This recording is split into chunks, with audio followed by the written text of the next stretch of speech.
All right, here's the question for the day. Is your credit card working for you, or are you working for it? If your paycheck shows up already pre-apologizing to your bills, if your balance gives you heartburn, if you've ever said, I'll figure it out later, and then it absolutely did not, well, this video is for you, because today we are flipping the script. No, cut up your cards. No, live like a monk. No, never enjoy your life. We're learning how to make your credit card your bitch. That sounds harsh, but don't worry. I'm not talking down to you. We're in this together. Most of us were never taught how this stuff actually works. We just got handed shiny plastic and a dream, so let's fix it.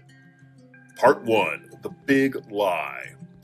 Credit cards are not evil. They are not traps. They are not out to get you. They're tools, but they are tools designed by billion-dollar companies who hope that you use them wrong. You see, that is the game.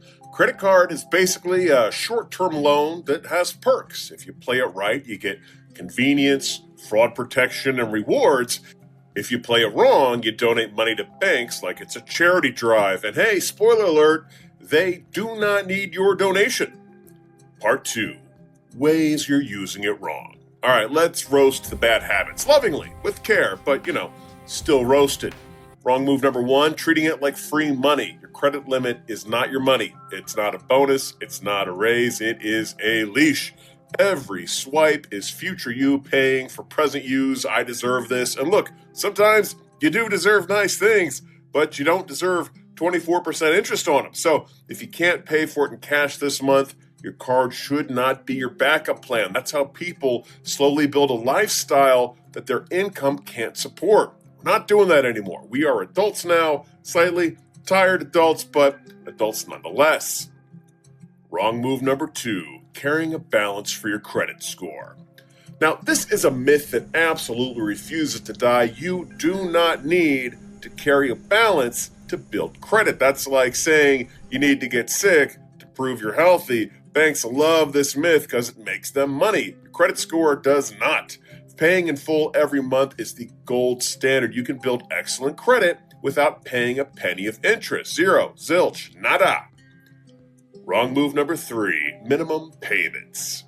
Now, minimum payments are like a financial treadmill. You're moving, but you are not going anywhere. That $3,000 balance with minimum payments, it can hang around for years. Like a bad roommate who never buys groceries. Minimum payments keep your account alive while interest quietly multiplies in the background like bacteria. And we are not bacteria farmers. We are balance killers. Now, if this is helping you out, hit the subscribe button. We're building smarter money habits here. We want you along for the ride. Wrong move number 4, maxing out your card. Now, maxing out your card screams one thing to lenders. It says, hi, I'm stressed. Even if you pay on time, high utilization is going to hurt your credit score.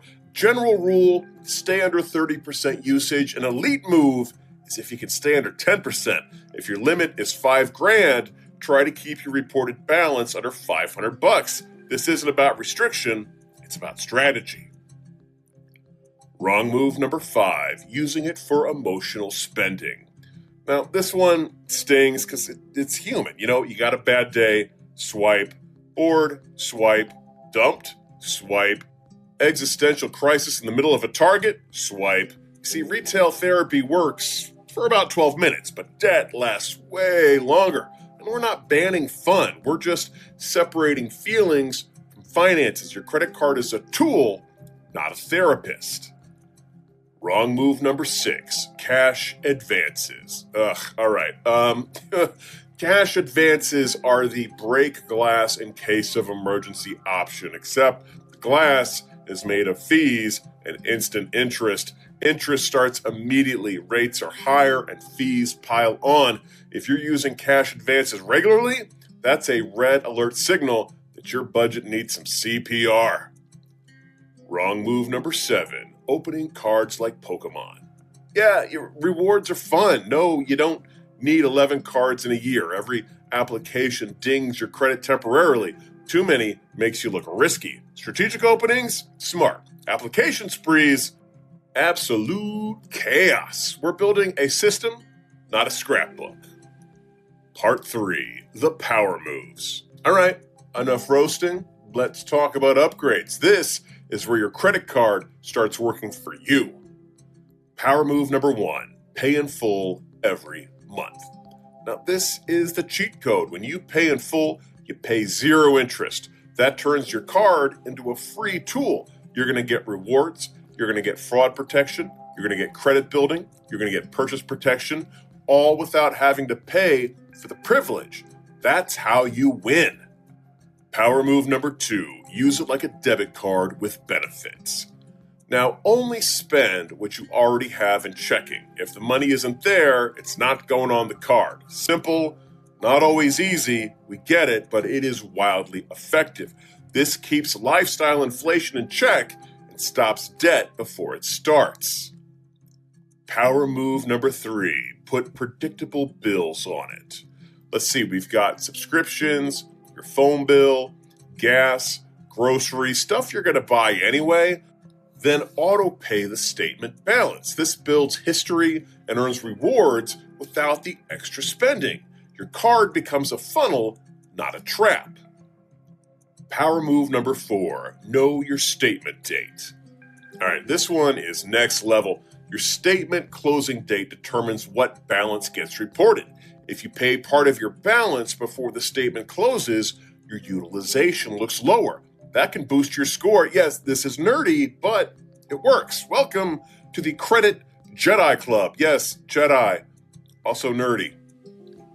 Power move number 5, pick cards that match your lifestyle. Do you travel a lot? Get a travel card. Are groceries a big expense? Look into grocery rewards. Are you a simple human? Just get flat cash back. Don't chase flashy points that you're never going to use. Pick a system that fits your reality. Power move number 6, automate payments. Auto pay for your statement balance is a lifesaver because forgetting just one payment can undo years of good behavior. We're human. Automation is our friend.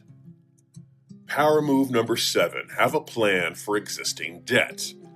Now, if you already have balances, you're not broken, you're just mid-journey. Here are some options. You got the avalanche method. That's where you tackle the highest interest card first. You got the snowball method. You get momentum by taking out the smallest balance first.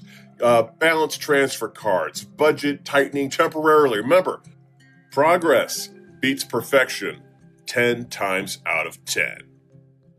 Part 4, the real mindset shift. Making your credit card your bitch isn't about domination, it is about discipline. It's saying, I decide how money flows in my life, not banks, not ads, not impulse. And look, nobody nails this overnight. I don't, you won't, but small fixes compound. One paid off balance, 1 month of full payments, one smarter habit. That's how financial control grows. If nobody taught you this before, that is not your fault. Learning it now, that's your power. So here's the pact. We start intentionally, we pay in full, we use credit as a tool, not a crutch. And slowly, your credit card stops being a stress machine, starts being a sidekick. Now hit like if you learned something, subscribe for more financial reality checks, and drop a comment with the dumbest credit card mistake you've ever made so we can laugh together. No shame, no judgment, just upgrades. The goal isn't perfection, it's control.